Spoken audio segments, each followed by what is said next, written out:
네. 나오기 전에 그 뭐 나경원 대표 얘기를 주로 할 건데 네. 전당대회 처리되니까 또 이준석 전 대표 얘기가 많이 나와요. 네네. 이준석 대표 많이 나오고 뭐 개인적으로는 뭐 이 대표는 여기 출연도 좀 하셨었고. 아 그렇습니까? 네, 뭐 개인적으로 뭐 당연히 여기 다 아시겠지만은 개인적으로 네네. 저희나 이준석 대표랑 가까운 사이이기도 하고. 네네네. 성현 대표도 이준석 대표랑 인연이 좀 있으시잖아요. 있습니다. 네.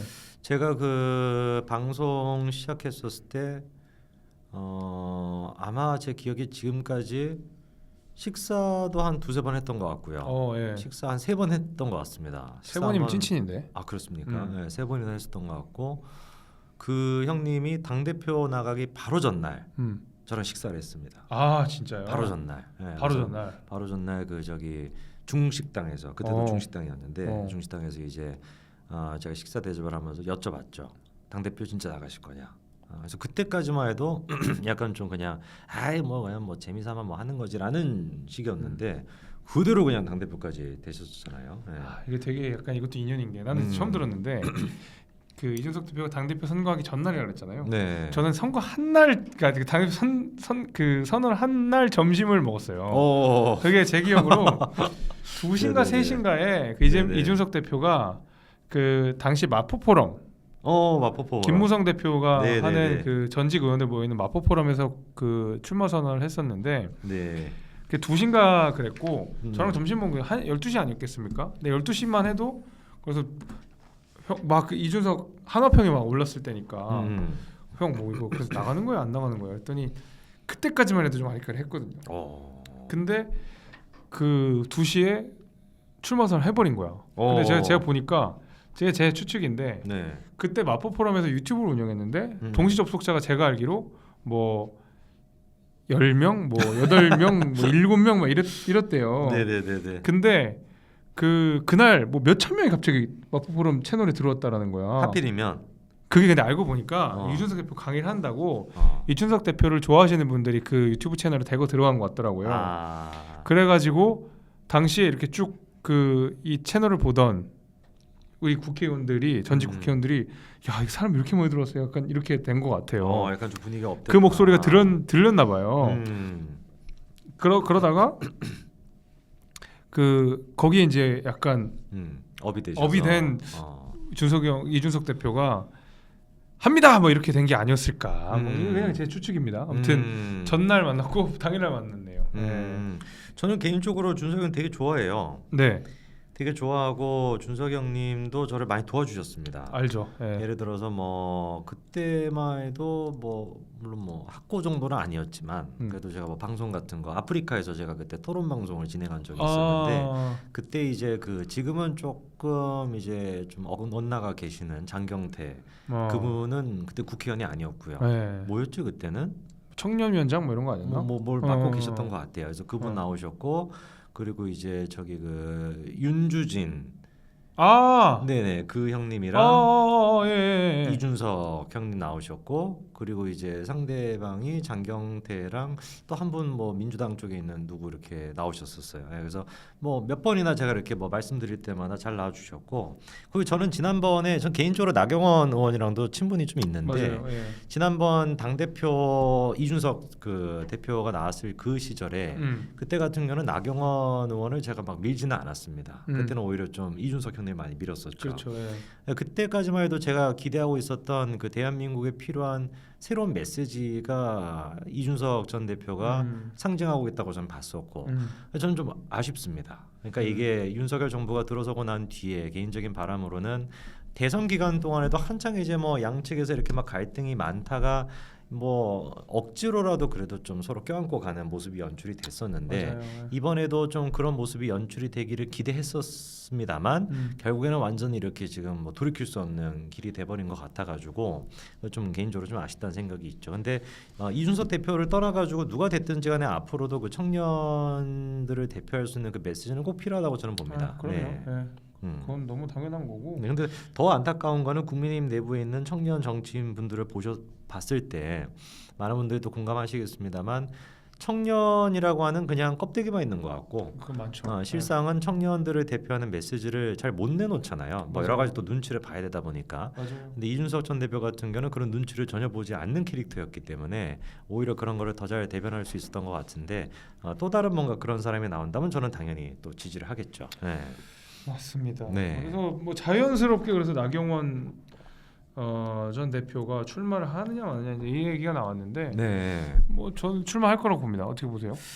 저도 사실 출마를 안 할 거라고 생각을 하고 있었는데 근데 이게 좀 놀랐던 게 네. 하루 건너 하루마다 너무 뭐라고 할까요? 대통령 제가 지지난주인가 이제 TV조선의 뉴스트라다무스 그 장해찬 형님 이제 대신해 가지고 나갔을 때 맞아 한번 나갔죠. 그때만 해도 제가 뭐라고 말씀을 드렸었냐면은 아마 다음 주쯤 되면은 나경원 그 다음 주가 이제 지난주였죠. 다음 주쯤 돼 가지고 나경원 전 의원이 아마 사퇴가 아니라 그냥 불출마 선언하실 것 같고 그리고 대통령실에도 조금 압박을 더 넣을 것 같다라는 얘기를 했었는데 제가 생각했던 거 이상으로 압박을 너무 심하게 넣더라고요. 네, 그래서 예상했던 거 이상으로 너무 압박을 심하게 넣다 보니까 약간 조금 뭐라고 할까 찍어 누르는 느낌이 좀 들더라고요. 그래서 그렇지. 나경원 전 의원도 오히려 안 나갈 생각이었다가 이렇게 더 찍어 누르니까 나가야 되겠다라는 쪽으로 좀 바뀌는 그런 느낌이 있더라고요. 그러니까 우리가 항상 이제 풍선 효과라고 하죠. 네네. 우리 부동산 정책에 실패를 할 때 잘 이야기를 하는 게 누르면 옆으로 새 나가잖아요. 풍선처럼.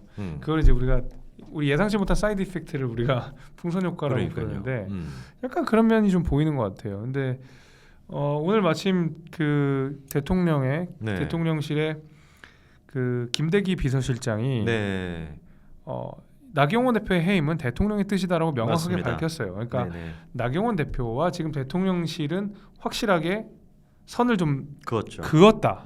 이렇게 보는 거 봐도 될 것 같아요. 근데 그럼에도 불구하고 나경원 전 대표의 주변에 있는 분들 이야기를 좀 들어보니까 출마는 해도 된다. 안 하지 않는다는 것을 전제해도 될 것 같아요.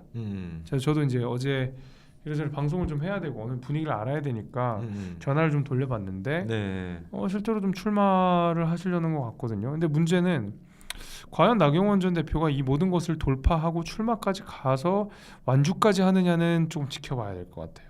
그게 굉장히 지금 중요한 포인트를 얘기하신 것 같은데요. 출마를 한다라 그래가지고 그걸 완주하냐라는 건 좀 다른 문제잖아요. 그럼요. 출마 선언했다라 그래서 진짜 끝까지 완주할 건지 아니면은 출마 선언 자체가 일종의 어떤 메시지를 또 담고 있는 것인지 그렇죠. 대통령실에 대한 또 어떤 메시지를 주는 걸 수도 있기 때문에 그래서 아마 두고 보긴 해야 될 텐데 저는 개인적으로는 완주는 좀 힘들 거라고 봅니다. 왜냐하면 불출마까지도 생각을 했었기 때문에 완주는 좀 힘들지 않을까라는 좀 예상은 좀 듭니다. 네.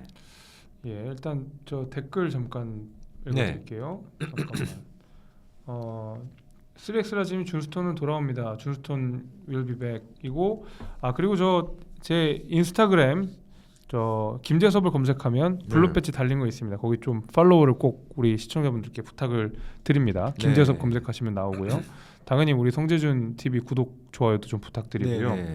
아까 전에 유정님께서 창일동 사신다고 응원하신다고 해주셨는데 제가 아는 분일 것 같다는 생각이 듭니다. 우리 회장님. 네. 무슨 회장님이신가요? 네, 제가 이제 회장님을 부르는 분이 계셔서 창일동이라 그러셔서 제가 전 창일동 주민입니다. 감사합니다. 만나서 반갑습니다. 그리고 회장님이시면 좀 슈퍼챗도 좀 시원하게 쏴주시고. 마음만 받아도 뭐 도봉 구민들은 뭐 제가 너무 감사하기 때문에 그렇게 되고요. 그래서 저는 나경원 대표님이 꼭 출마할 것 같다는 생각은 좀 들어요. 근데 걱정이 되는 부분은 이런 거죠.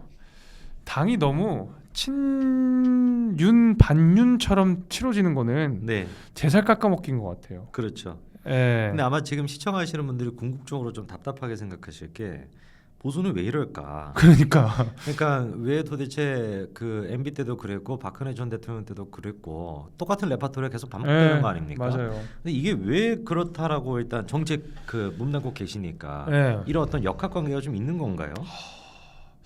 그러니까 민주당 제가 엊그저께 만평 오늘이었나 어제였나 만평 그러니까 신문 만평 하나 되게 재밌게 봤던 게 있는데 그거예요. 문재인, 박지원, 그 다음에 뭐 누구 한 명이 더 이렇게 이런 식으로 그 유리안을 들여다보고 있어요. 한 명이 누구인지 기억이 안 나. 안에 들어가 보면 그 셋은 이렇게 쪼르륵 이렇게 있고 안에서는 피 터지게 싸우고 있는 거야. 여기는 문재인, 뭐 박지원 뭐 이렇게 있고, 그러니까 친노, 뭐 비노, 뭐 친문 이런 식으로 네네네. 각각 머릿속에 뭐가 있어요. 근데 여기니까 잘 지낸다는 소리지 민주당은. 근데 반면에 여기는 막 친박 누워 있고, 친이 막 피 터져 있고, 막 친윤 이렇게 서 있고, 그러니까 서로 너무 싸운다는 얘기라는 만평 그런 의도를 담은 만평이었거든요.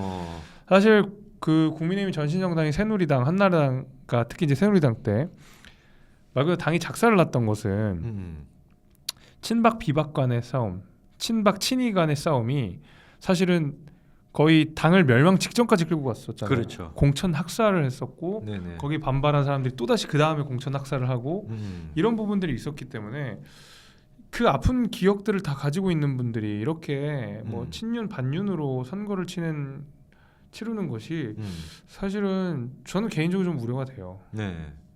그럼 원인이 그러면은 뭐라고 보세요? 왜 그렇게 싸우게 되는 걸까? 그냥 철저하게 권력에 대한 어떤 성질인 건가요? 더 많은 권력을 갖고 싶다라고 하는?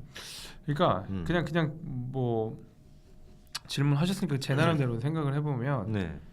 대개는 국민의힘 전신정당은 대한민국 현대사에서는 주류 정당이었어요. 늘 언제나 많은 의석수를 가지고 있었고, 특히 이제 부끄러운 뭐 우리의 전통을 거기까지 거슬러 올라가야 될지는 모르겠지만 뭐 민정당이라든지 네. 사실은 군부 정권에서의 그 여당 전신인 여당들이 그 명맥이 유지가 되면서 쭉쭉 넘어오고 중간에 사람도 바뀌고 또 다시 이제 또 김영삼 대통령이 민주화 과정에서 우리 3당 합당을 통해서 새로운 민자당이라는 게 탄생하게 되는 것이고 네. 당시에 우리 5.18 유공자들에 대한 이야기들도 다 김영삼 정부 때 이루어진 거고, 저는 거기서 흐름이 끊겼다고 생각하지만 여하튼 보수 정당이 대한민국의 주류였던 건 맞고, 그렇죠. 외부의 적이 아니라 내부에서 권력 투쟁을 하는 게 권력을 잡는 게 훨씬 더 유리했다라고 보거든요. 그렇죠. 네. 근데 반면에 민주당은 만년 야당이었기 때문에 적이 분명했잖아요. 외부의 적이. 그렇죠. 보수 정당이라고 하는 여기를 깨부숴야 된다, 여기를 전복시켜야 된다 라고 외부의 적을 상정하는 순간 당장 우리끼리 사이가 안 좋더라도 그 외부와 적이랑 싸울 수 있거든요. 힘을 합치자. 네, 외계인이 쳐들어오면 한국과 일본이 손을 잡는 것처럼. 그렇죠.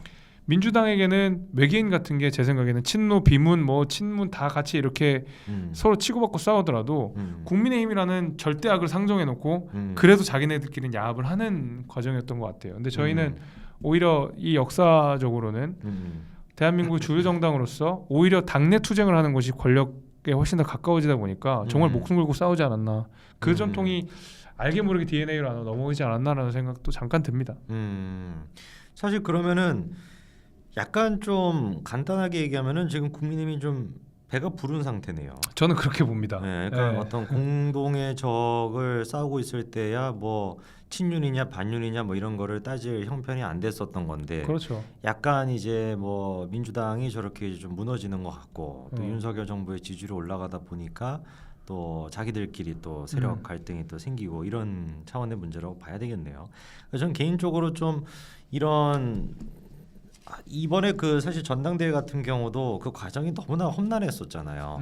과정 자체도 너무 험난했고 그 과정에서 많은 또 지지자분들이 실망하신 상태이기 때문에 더더욱 좀 너무 뭐 어쩔 수 없는 뭐 정치 공학이라는 게 있으니까 이해가 되는 측면도 있습니다만, 그럼에도 불구하고 양쪽이 좀 서로 좀 양보를 좀 하는, 너무 한쪽에서도 뭐 너무 몰아붙이지 않고 그리고 또 체면도 또 세워주기도 하고 좀 이런 게 좀 서로 돼야지, 지금은 약간 좀 너무 감정 싸움이 되고 있다는 느낌이 들어요. 맞아요. 네. 우리 왕팬님께서도 지적을 해주셨는데 네네. 보수 정당의 그 강력한 힘은 다양성을 존중하는 데서 저는 없다고 생각하거든요. 그래서 네네. 이제 일각에서 나오는 가짜 보수 얘기하는 거 저는 다양성 얘기하면 또 진짜 네. 보수 가짜 보수 되지 않나요? 그러니까요. 근데 저는 근데 그런 거 네네. 하면 안 된다고 생각해요. 우리 당당이 잘 네네. 했을 때, 잘 나갔을 때 생각해 보면 네네. 늘 비판 세력들이 있고 그 견제와 균형들이 있었어요. 그래서 네네. 우리가 나름의 주류 정당을 자처하기 위해서는 네. 당내에서도 여러 가지 이견들이 있어야 되는 거라고 생각합니다. 거기에 대해서는 뭐 그렇게 생각하고요. 시간이 벌써 많이 됐는데 네. 그런 의미에서 뭐 당내에 몸담고 있는 저는 이렇게 당내 싸움들이 격화되지 않았으면 하는 바람은 있습니다. 네. 수도권 선거는 워낙 예민하고 어렵기 때문에 네. 자칫 우리끼리 밥그릇 싸움처럼 돼버리면 정말 국민들의 심판을 받을 수 있다는 생각이 좀 들어서 저는 조금 우려스럽고요. 네.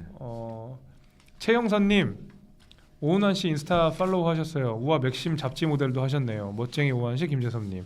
네, 제가 사실 맥심 모델을 한 적도 있습니다. 아 그렇습니까? 네, 제 인스타그램을 팔로우 하시면 뭐 저 밑에 단에 어디 그 찾으시면 있습니다. 오은환 씨는 뭐 하시는 분이세요? 오은환 몰라? 오은환은 알죠. 오늘 아. 운동 완. 맞아. 네. 그냥 오은환. 그거를 빗대서 그냥. 그렇지. 오은환씨다. 그런 것 같아요. 네.